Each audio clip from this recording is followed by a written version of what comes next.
Seguimos con ustedes en Metrópolis. Saludos a todas las personas que, como hemos dicho, desde final de año y desde principio, a pesar de los avatares de las restricciones, continuamos produciendo Metrópolis acorde a las exigencias del momento y sentimos realmente el respaldo de ustedes. Esta semana trae muchas informaciones, trae muchas reflexiones.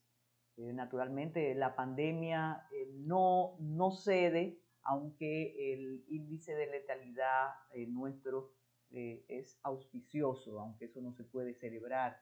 Las restricciones continúan y nosotros seguimos violentando las restricciones, y quedará como reflexión esa resistencia a la autoridad que tenemos cuando es un fin ulterior, como es el derecho a la salud, el derecho a la vida. Esta semana también trajo informaciones importantes desde el Poder Ejecutivo, como el anuncio de una comisión que se encargará de formar parte en los distintos procesos que se inicien para recuperar los bienes que mediante sentencia naturalmente se consideren que fueron sustraídos al Estado Dominicano. También hubo un anuncio de un proyecto de viviendas importantísimo. Pero hemos escogido para trabajar con ustedes este Metrópolis la convocatoria y el inicio de los trabajos del Consejo Nacional de la Magistratura, y tendremos los detalles en el bloque correspondiente. También, como siempre, ready para exportar, que les exhorto a valorar la entrevista, el trabajo, el aporte que siempre hace Tayana Mora Ramis, esta vez con una persona que tiene el respeto de la sociedad dominicana, que es Francina Hungría. Nosotros aquí tenemos el compromiso de compartir con ustedes y de ratificar la conmemoración de un aniversario más del 12 de enero de 1972.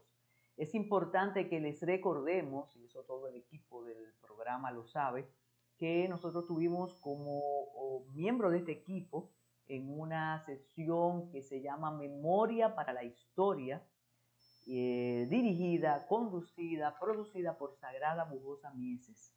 La cantidad de aportes, de testimonio que logró compilar Sagrada Bujosa durante el tiempo que hizo Memorias para la Historia es considerada como un material que debía estar en el Archivo General de la Nación, o hacer una compilación para que las nuevas generaciones conozcan glorias y miserias de acontecimientos muy importantes de la historia contemporánea nuestra, de la lucha de la izquierda dominicana, de los abusos, de la represión y del sacrificio.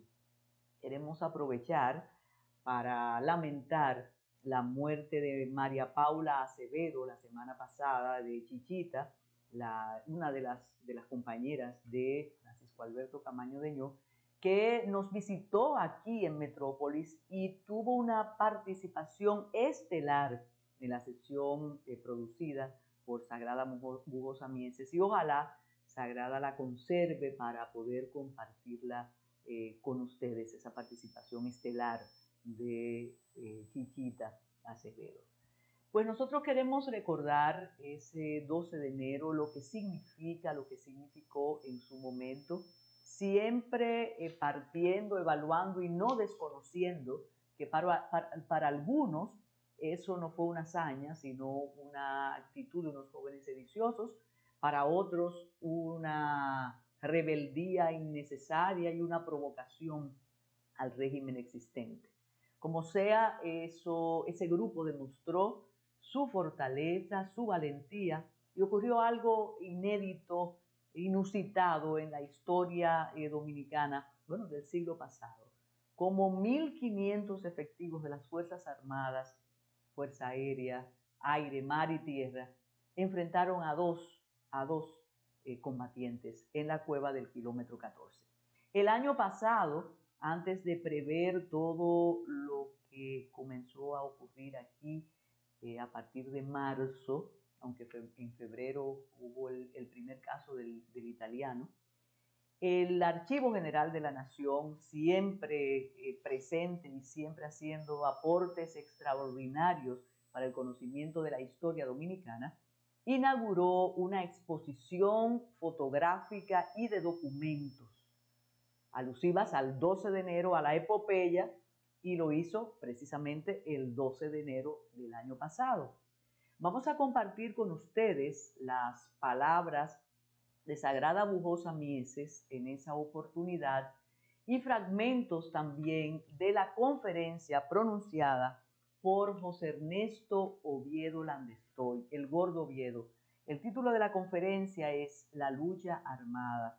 ¿Quién iba a decir que ese año que inició el Gordo Oviedo con ese aporte importantísimo en el contexto de la inauguración de esa exposición auspiciada por el Archivo General de la Nación, por su director Roberto Casá, quién iba a decir que era el año de la muerte de el Gordo Oviedo? Queremos que ustedes escuchen, evalúen con atención las palabras de Sagrada Bujosa Mieses y también comprendan que hemos logrado muchísimo, que los avances democráticos en el país son extraordinarios y que debemos preservarlos sin ninguna duda. Así que Esmerlin, Carlitos, vamos a compartir las palabras de Sagrada Bujosa Mieses el año pasado, un 12 de enero. Adelante. La exposición que vamos a ver constituye un conjunto de testimonios que incluye fotografías, textos, titulares, crónicas y artículos de opinión de lo ocurrido el 12 de enero de 1972. En esta, la fotografía ocupa un rol central, fotografía que constituye un documento histórico, político y social que nos permite actualizar esos hechos y analizarlo en su contexto enriquecido con las herramientas de la experiencia, los conocimientos adquiridos y el acceso que nos brinda la tecnología de la información y de la comunicación de hoy. Su importancia es mayor hoy porque vivimos en un mundo lleno de enigmas, falto de paradigmas, con historias oficiales que confunden nuestras raíces e identidades y por tanto con horizontes desdibujados, sin porvenir a la vista. Por ello, esta exposición es un aporte que agradecemos al Archivo General de la Nación en su esfuerzo por la recuperación, divulgación y difusión de nuestra memoria histórica. La misma nos permite ver el rol jugado por la prensa de entonces y el compromiso social y político de una buena parte del periodismo nacional. También a través de sus titulares, pie de fotos y crónicas, se pueden desvelar las políticas editoriales de los diferentes medios de prensa.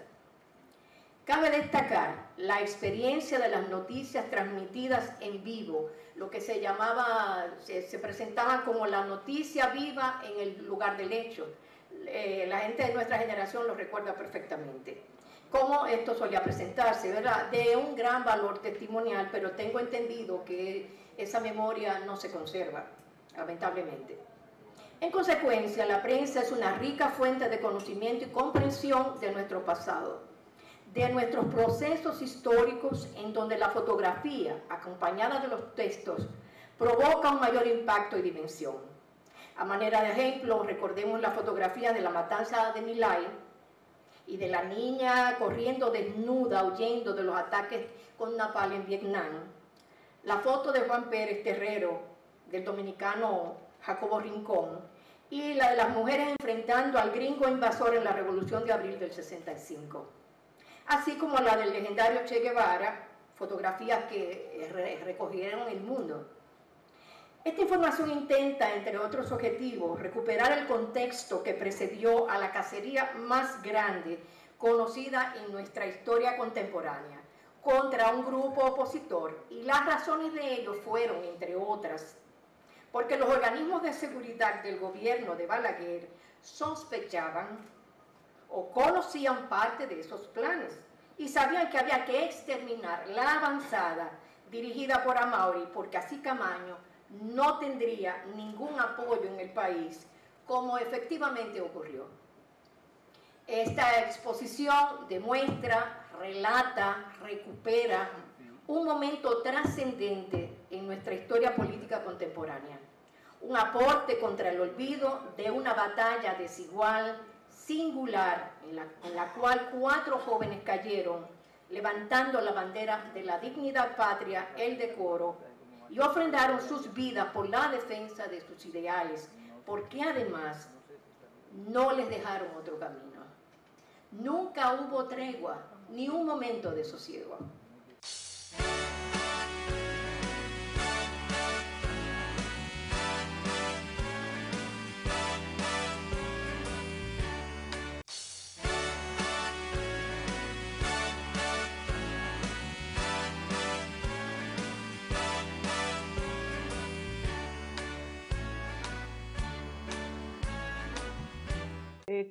Como dijimos en el bloque anterior, esa fue la participación organizada el año pasado de Sagrada Bujosa Mieses en la actividad que organizó el Archivo General de la Nación.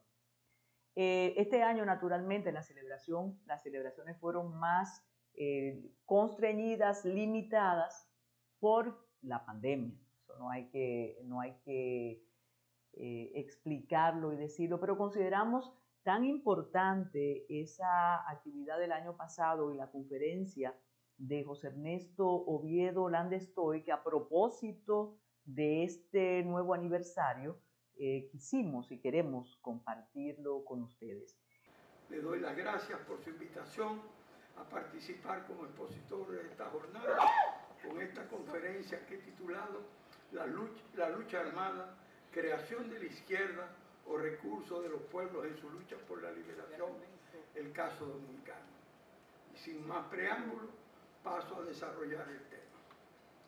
A modo de respuesta introductoria a la interrogante que le da nombre a esta exposición, quiero reafirmarme públicamente en el criterio de que el telón de fondo de todo conflicto o enfrentamiento, ya sea a niveles locales, regionales o globales, a todo lo largo de la historia, es el que se ha dado entre ricos y pobres, entre los de arriba y los de abajo, entre las clases dominantes y las oprimidas o subalternas.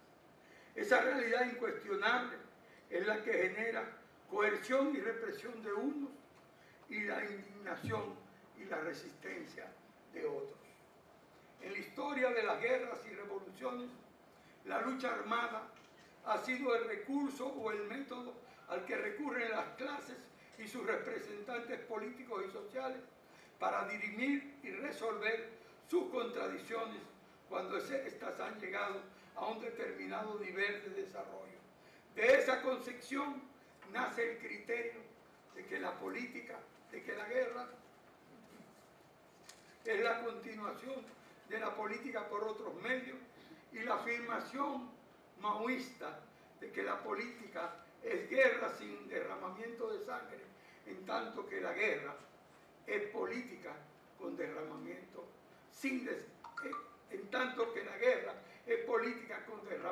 de sangre. Los más disímiles procesos políticos desde la guerra de independencia de 1810-1830, que liberaron las colonias iberoamericanas del dominio de España y Portugal, así como la gesta independentista, separatista y restauradora, liderada por Juan Pablo Duarte y Gregorio Perón, atestiguan la validez de la lucha armada como recurso para combatir las injusticias y desigualdades ancestrales, la falta de derechos, democracia y libertad, y conquistar el disfrute de la trilogía virtuosa de la paz, la democracia y el desarrollo.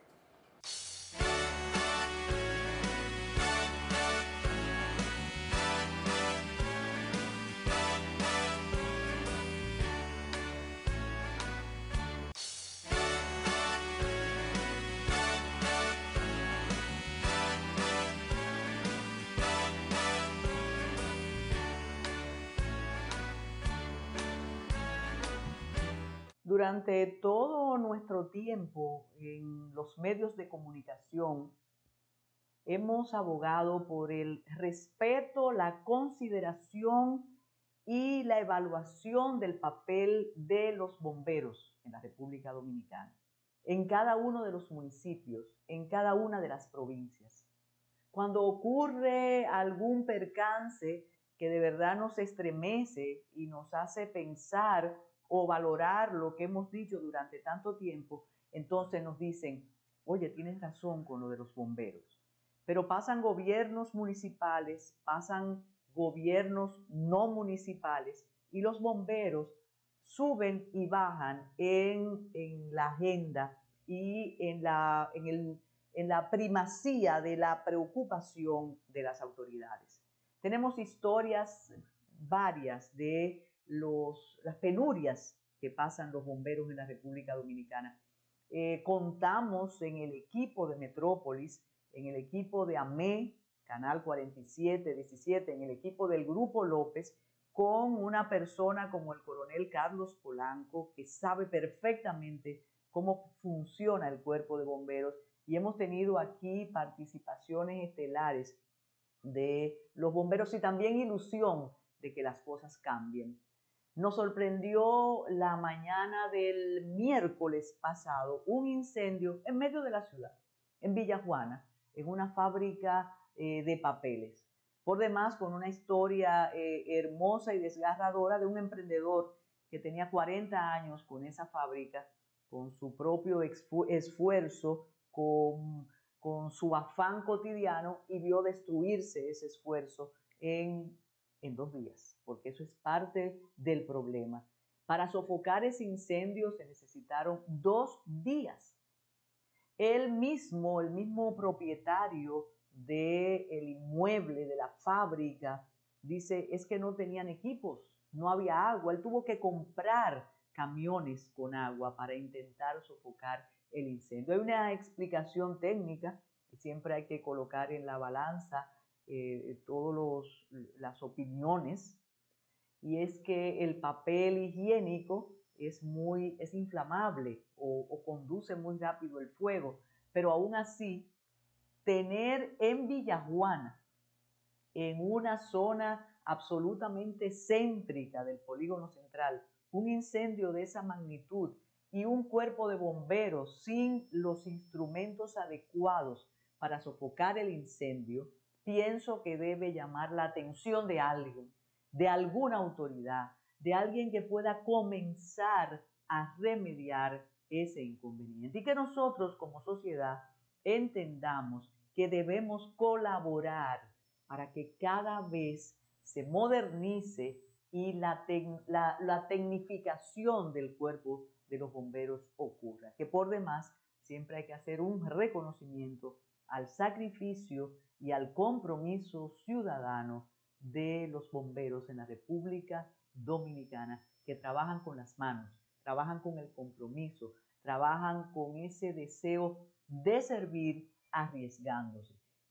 ¿Cuál fue la única pérdida humana? La de un bombero en ese afán por sofocar ese incendio que de verdad expuso la miseria del cuerpo de bomberos nuestro. No tenemos otro calificativo, y seguirá produciéndose también incendios y los percances que van juntos con esa ineficiencia técnica, porque no tienen recursos. Entonces ahí tenemos esas imágenes y ese lamento que ojalá tenga oídos y se trate de enmendar lo que ellos mismos están diciendo que ocurrió. Y qué bueno que no hubo mayores tragedias, mayores desgracias. Bueno, y la pandemia sigue, pero sigue además ese titubeo con las medidas.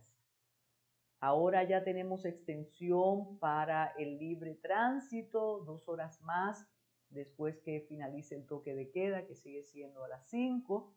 Los fines de semana siguen suspendiéndose las actividades a las 12 del día, con 2 horas más 3, ¿verdad?, para circular. Lo que estamos leyendo que está ocurriendo en otros países realmente aterra, y es que muchos, sobre todo países con invierno, han decidido volver a encerrar. Alguien nos dice que en países como los nuestros y en la periferia, por ejemplo Puerto Rico, tiene los lugares abiertos hasta las 11 de la noche, pero ¿qué ocurre?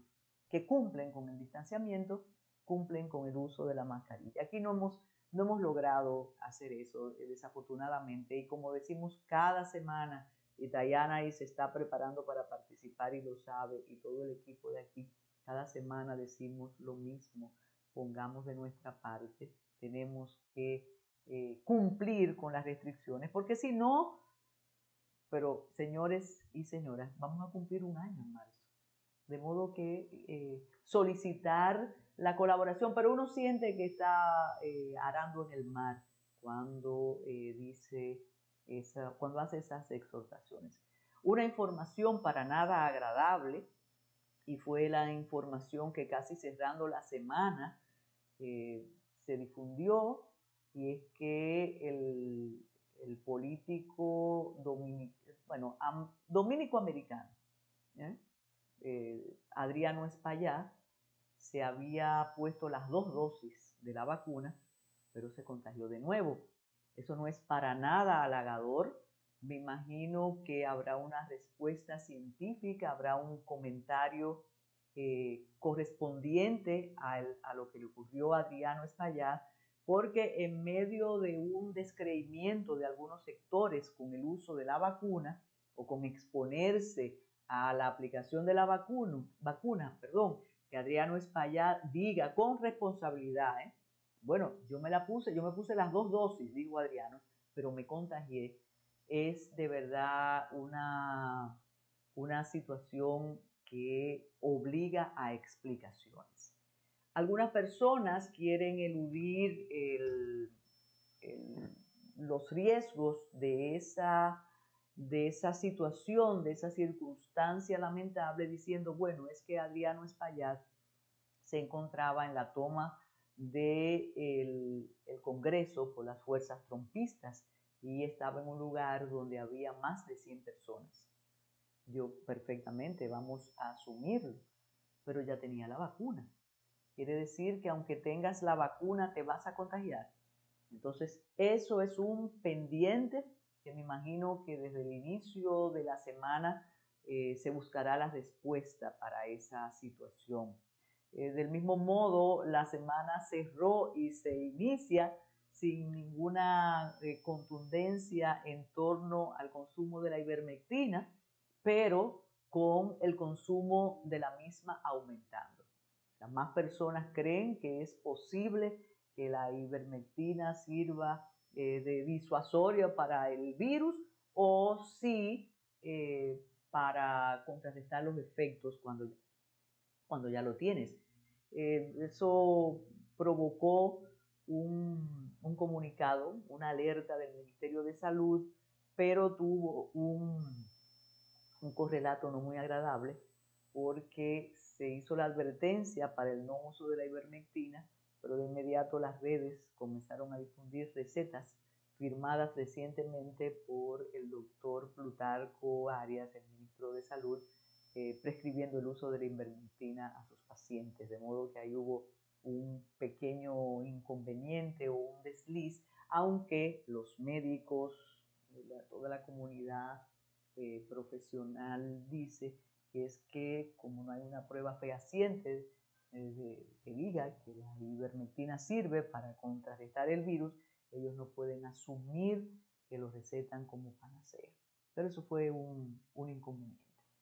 Importante, muy importante comentar con ustedes la convocatoria del Consejo Nacional de la Magistratura.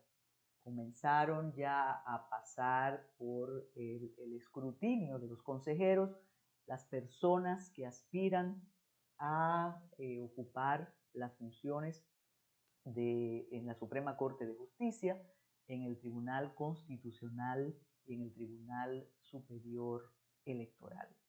Llamó la atención que el día jueves 14 de enero, cuando se iniciaron las entrevistas, cuando se iniciaron las evaluaciones, el presidente Luis Abinader Corona se ausentó a mitad de mañana, cuando ya habían comenzado las evaluaciones.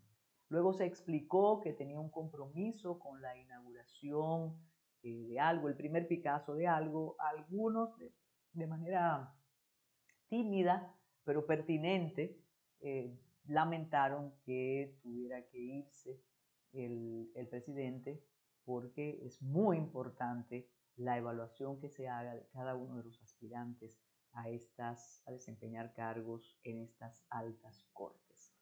¿Qué se dice? ¿Qué no se dice? Nosotros vamos a compartir con ustedes algunos segmentos de algunas de las entrevistas, sobre todo con participación de la Procuradora General de la República. El presidente ha preguntado poco, han preguntado todos los demás. Hubo una situación que expuso a un momento quizás un poco incómodo al magistrado Ulises Bonelli Vega, cuando uno de los consejeros le preguntó su cercanía o le pidió detalles sobre su cercanía, o que avalara la cercanía con el expresidente de la República, Leonel Fernández. También, como siempre, hay personas que quizás no estaban lo suficientemente preparadas para las respuestas. Es una situación que puede poner un poco nerviosa a los postulantes. Se ven muchísimas cosas, también se ven postulantes muy capaces, y siempre hay que mencionar algo que quizás no es muy agradable, pero es una realidad de tantos postulantes. Siempre se rumora, siempre se hacen una especie de quinielas y se dice, no, de los 68 que después quedaron 62, se sabe que va fulano, mengano y sultano.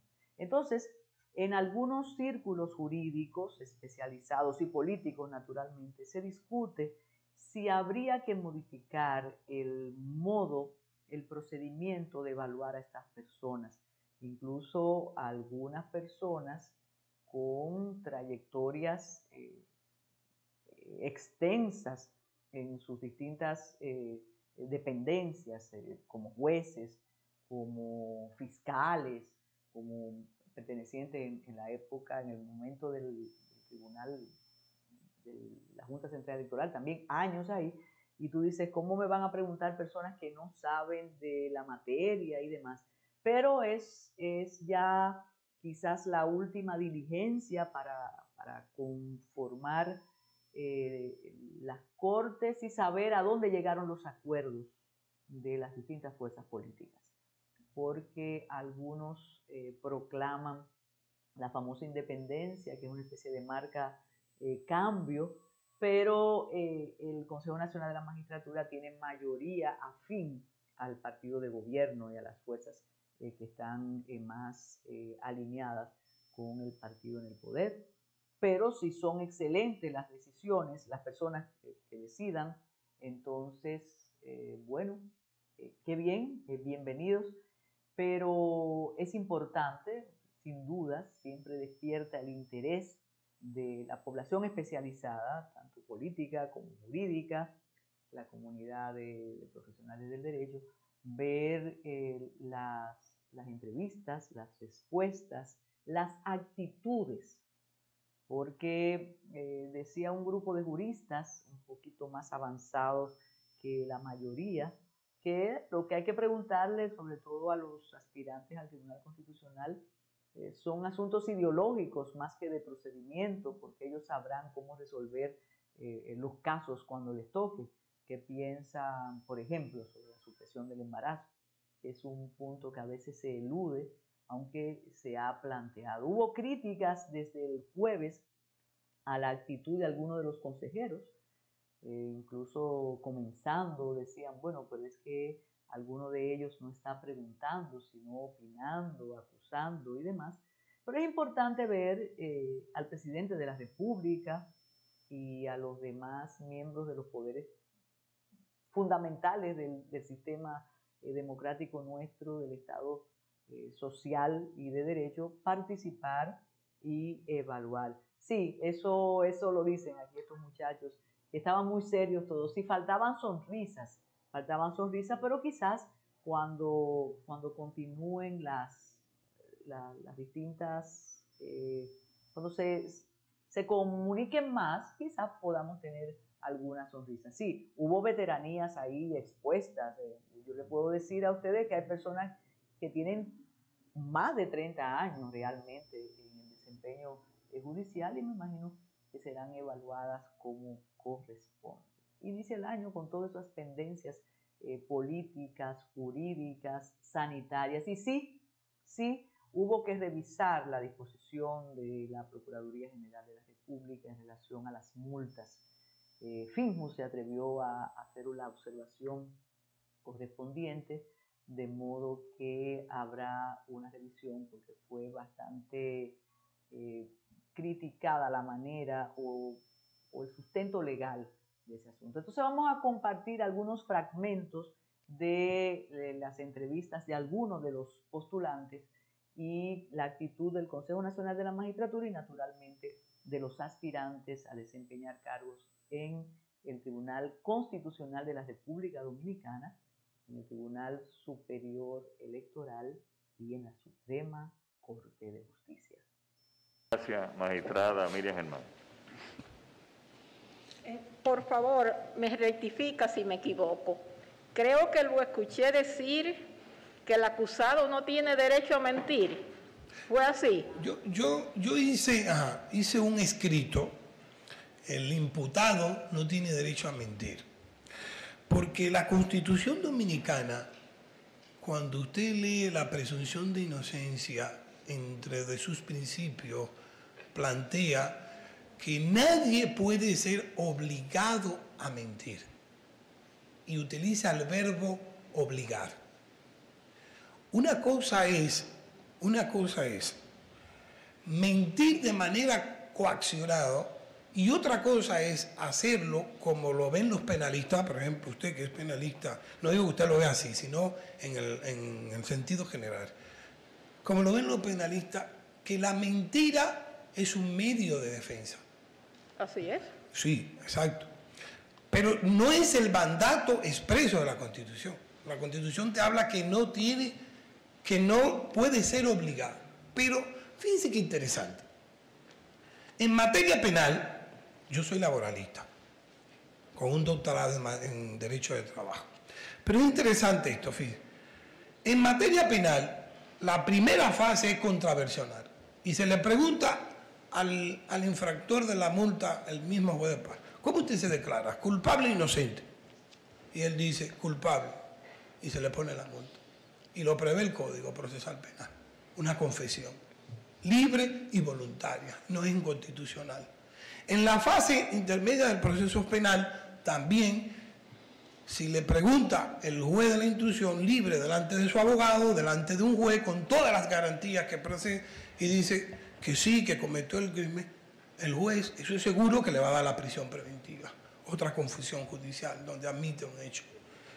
Tercero, los acuerdos que hacen las partes, usted lo ve más que yo, se da cuenta que una de las condiciones es que él debe admitir el hecho. Otra confesión judicial donde admite. Fíjense cómo está diciendo eso.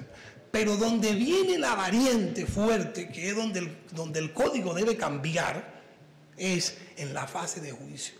Porque el código le permite todo ese trayecto y el juez lo toma en cuenta. Y en el juicio de fondo cambia totalmente la opinión y puede fácilmente salir libre de una imputación. Ahora yo me hago la siguiente pregunta.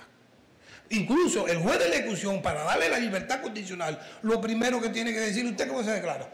Usted admite, si él no pide perdón por el hecho, que puede ser que no lo haya hecho, puede ser que haya un error en el sistema, y un equívoco, lo que no le da la libertad, porque eso es un requisito sine qua non que tiene. Pero la pregunta que yo me hago desde el punto de la filosofía del derecho es lo siguiente. Un sistema judicial se mantiene con un antivalor. El valor que busca la justicia es la verdad. Y lo contrario de la verdad es la mentira. La mentira es un antivalor. En cualquier escenario que podamos estar, es un antivalor. Ahora, un sistema judicial se puede mantener con un antivalor. Esa es la gran pregunta filosófica del derecho.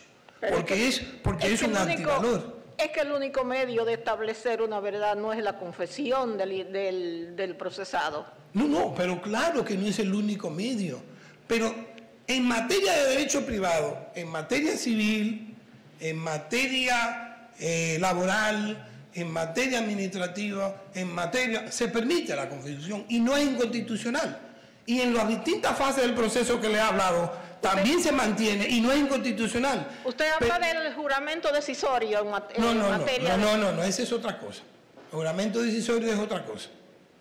Una cosa es la confesión, otra cosa es el juramento decisorio y otra cosa es la mentira como un antivalor permitido en un sistema jurídico.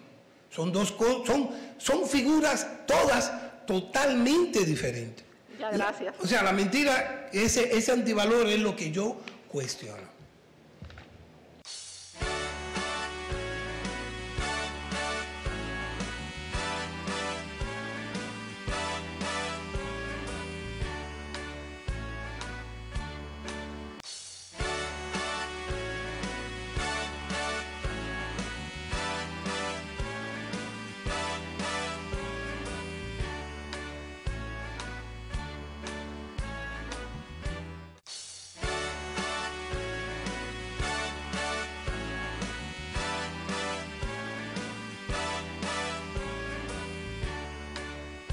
Muy buenas amigos de Ready para Exportar. Esta semana estamos hablando de un tema muy importante y que realmente no habíamos tocado en nuestro programa, que es la incorporación de las personas con discapacidad a la exportación, a la vida productiva. Según la Organización Mundial de la Salud, del 5 al 10% de la población mundial tiene algún tipo de discapacidad, según el Banco Mundial.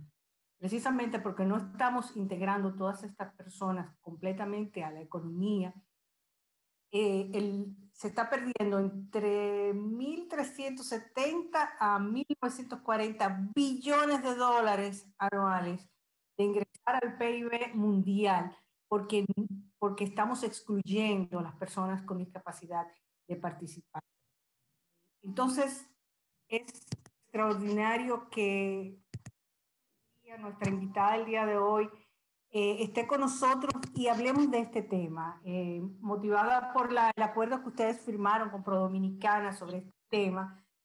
Pues te hemos invitado aquí porque necesitamos hablar de esto y necesitamos no solamente que las políticas públicas se adecúen, sino también que todos, en términos de empresas, entendamos lo que estamos desaprovechando, no integrando a las personas con discapacidad. Muy buenas, bienvenidas.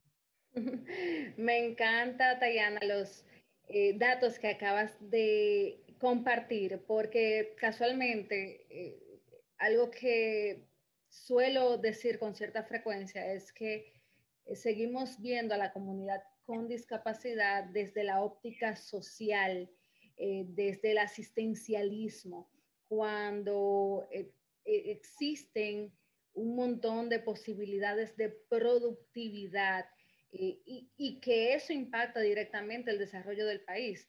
Nos decías que el 5%, del 5 al 10% de la población mundial vive con algún tipo de discapacidad. En Latinoamérica es el 15%, o sea, 90 millones de personas viven con discapacidad en Latinoamérica, y en la República Dominicana 12.3% de los dominicanos, según el censo 2010, es decir, todavía yo no estoy contada ahí, yo adquirí la discapacidad en el 2012, esto equivale a 1.160.000 dominicanos con algún tipo de discapacidad en el país.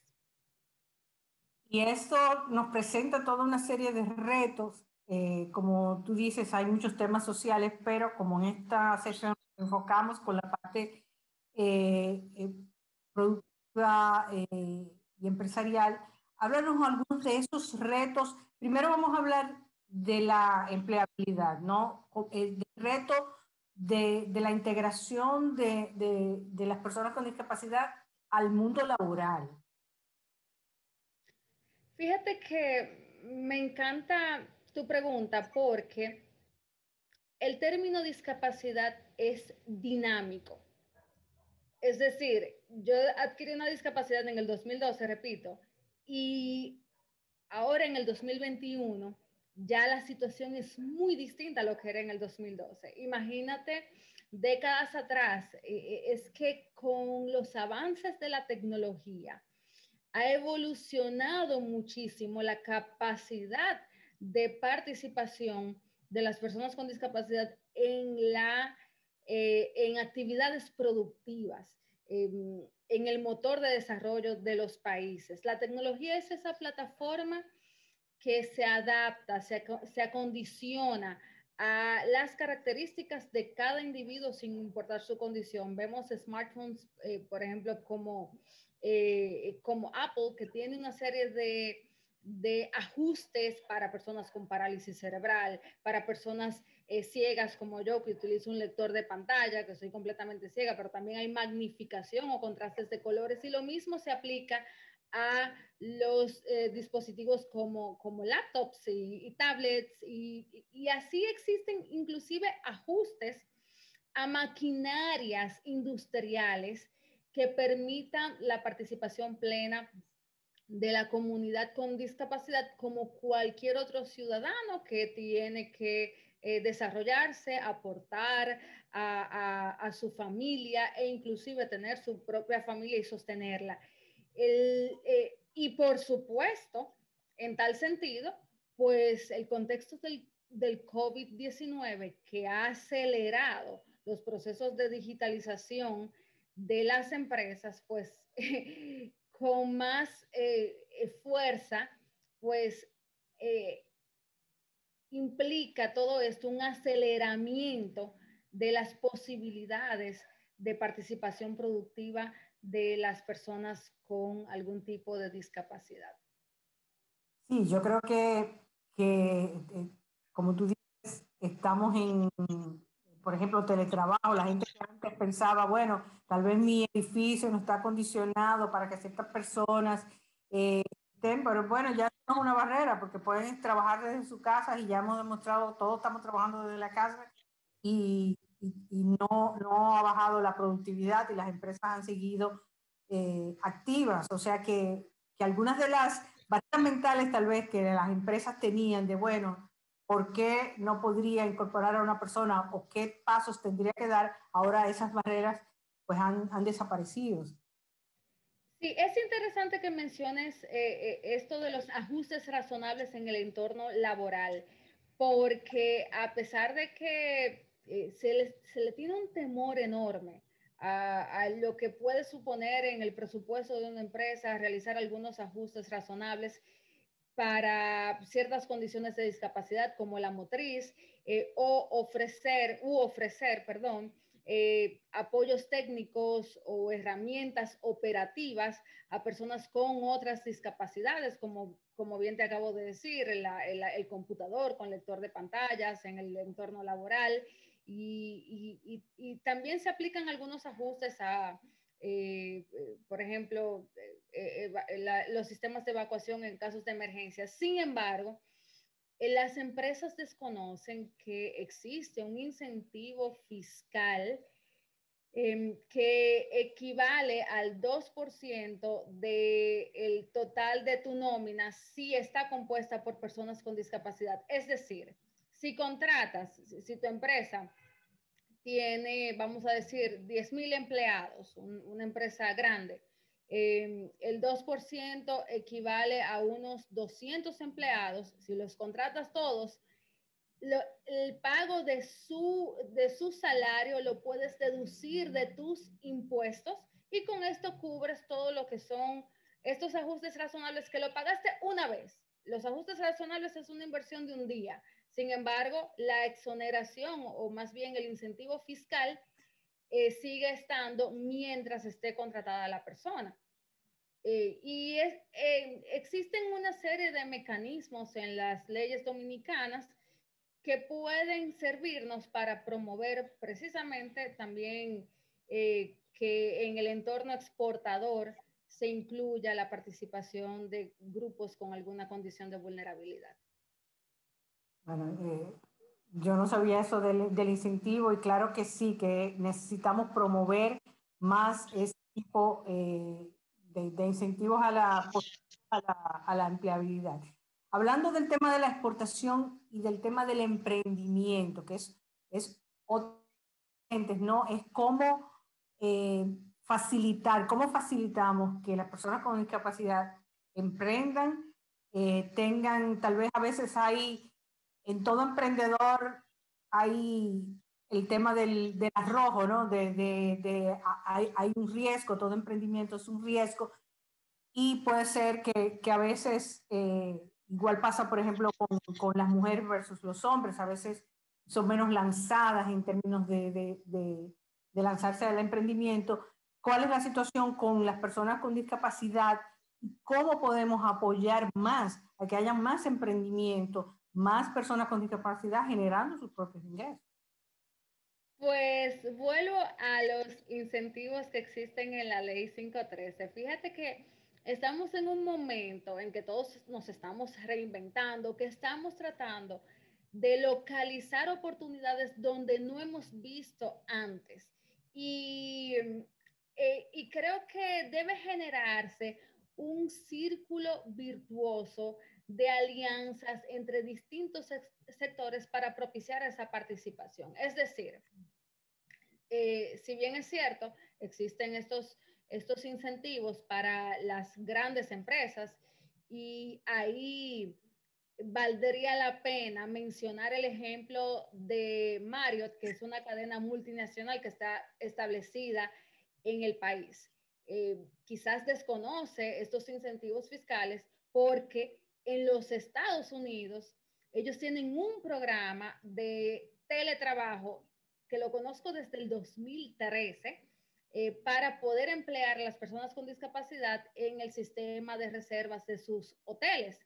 Entonces, en Marriott Dominicana no tiene esa misma política. Quizás hayan un montón de empresas que están establecidas en el país que tienen políticas de inclusión en otros países, y quizás desconocen los incentivos que existen a nivel nacional, para que también implementen esas políticas a nivel nacional. Pero si nos vamos un poco más, como decías, al emprendimiento, la innovación, si fuéramos a hablar de una pequeña empresa, cuando las acciones, o sea, los accionistas, más del 50% son personas con discapacidad, hay una serie de exoneraciones a todos los productos que importes. Entonces, ojo, porque los emprendedores pueden encontrar en las personas con discapacidad un buen socio. Por supuesto, ese no debe ser nunca el único motivo. Una discapacidad no puede ser el único motivo para asociarte a alguien. De hecho, la discapacidad tampoco puede ser el único motivo para contratar. Todo esto busca normalizar la relación de grupos vulnerables con la sociedad para propiciar su participación plena y brindar igualdad de oportunidades. De igual forma, si una empresa decidiera entre sus productos importar bienes que tienen alguna relación directa con proyectos de personas con discapacidad o que están dirigidos a personas con discapacidad, también vienen exonerados de impuestos. Y todo eso nos da una ventaja competitiva que todavía no estamos aprovechando. Entonces, creo que en primera instancia, eso sería una forma, provocar esos acercamientos entre grupos, y por supuesto, entender que entre todo esto también existe lo que es la generación de atributos reputacionales que permiten diferenciarte en un mercado cada vez más competitivo, permite humanizar los negocios, y al mismo tiempo pues estás siendo productivo y estás aportando al desarrollo del país, porque hay que entender que las personas con discapacidad, es el 12.3% de la población, pero su falta de participación, su falta de autonomía impacta o a sus padres, o a sus hijos, o a sus parejas. O sea que cuando hablamos de políticas de inclusión, entonces tenemos que pensar en que se están sacando a familias completas de situaciones de pobreza. Además, como tú dijiste, hay personas que adquieren la discapacidad con el tiempo, tienen un accidente, pasa cualquier cosa, o sea que realmente al final cualquier persona puede de repente ser una persona que adquiera por accidente o por lo que sea o por temas de salud una discapacidad. Entonces, igual como ese ser, esa persona vuelve a reinsertarse a la sociedad de manera que siga manteniéndose productiva, ya sea que tenga una empresa o que tenga un trabajo o alguna labor.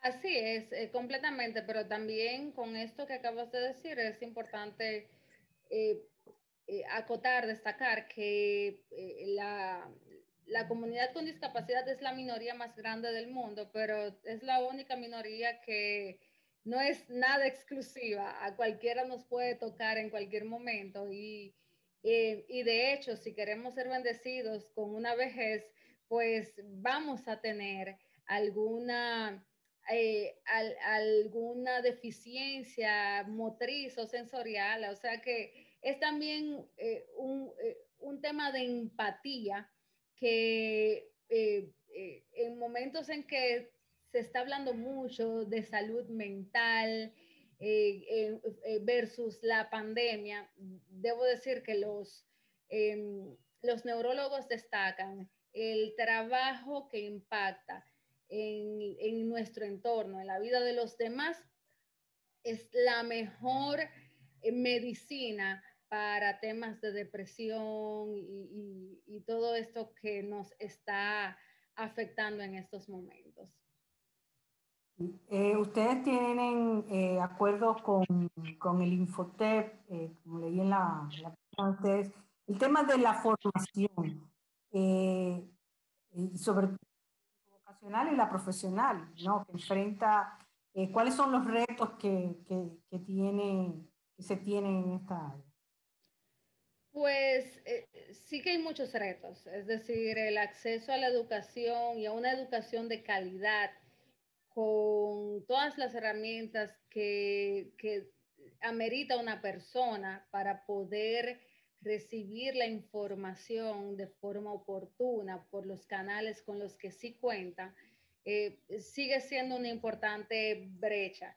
La intención de ese acercamiento con el Infotep es precisamente dotar a las formaciones técnico-profesional que ofrece esta entidad de distintos formatos, de que haya una diversidad de formatos que se ajusten a las condiciones, a las discapacidades del público para el que estamos trabajando, de manera tal que todos los ciudadanos, sin importar su condición, puedan acceder a la formación para el trabajo y mucho más en este momento que la empleomanía amerita que todos demos un poquito más la milla extra, que optimicemos recursos, que hagamos sinergia para agregar valor, que nos reinventemos. Entonces, en virtud de todo eso,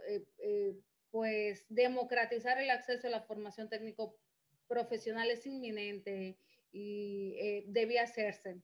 Qué bueno que uno de los grandes objetivos del gobierno es eso, identificar oportunidades de creaciones de nuevos empleos. Cuando cada vez que yo escucho eso, es como que una provocación a todo el trabajo que venimos haciendo, porque lo dijiste al principio, no se ha explotado ese potencial que puede impactar grandemente en el PIB de la República Dominicana. En términos de las exportaciones, ¿han identificado ustedes o han tenido, por ejemplo, algunos casos de de personas con emprendimientos que no han logrado el apoyo, o necesitamos ayudar a las personas que han hecho emprendimiento, a las personas con discapacidad que han hecho emprendimiento, a buscar mercados fuera y a tener la perspectiva exportadora?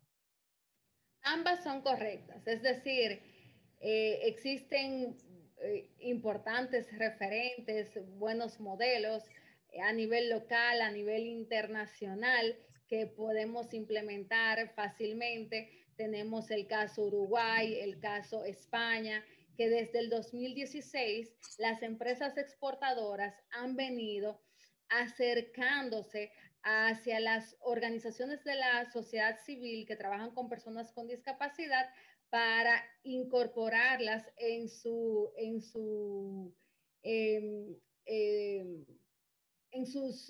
nóminas, de manera tal que puedan participar del proceso exportador, pero al mismo tiempo también tenemos el caso de Portugal, que hoy se promueve, por ejemplo, a Lisboa como la ciudad más accesible del mundo.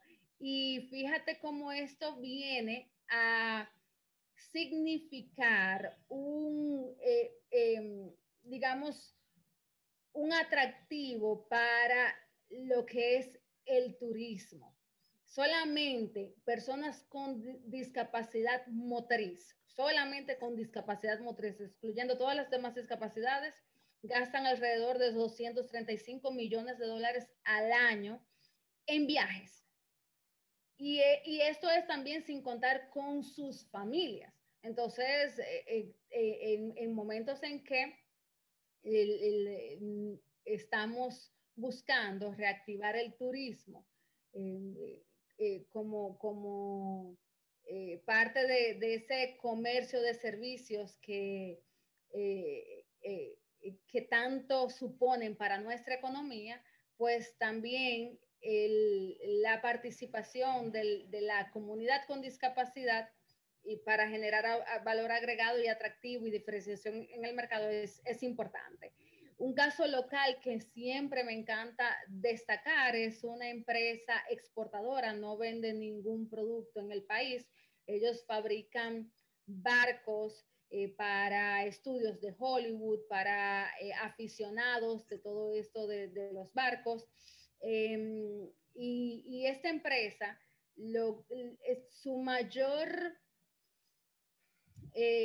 atributo es haber visto una oportunidad donde otros pudieran ver una debilidad. Es decir, esta industria es una ebanistería donde existe mucho ruido. Sin embargo, a pesar del ruido, tienes que modelar unos barcos por medio de unas fotos y unas escalas con una precisión milimétrica, con un nivel de detalle asombroso.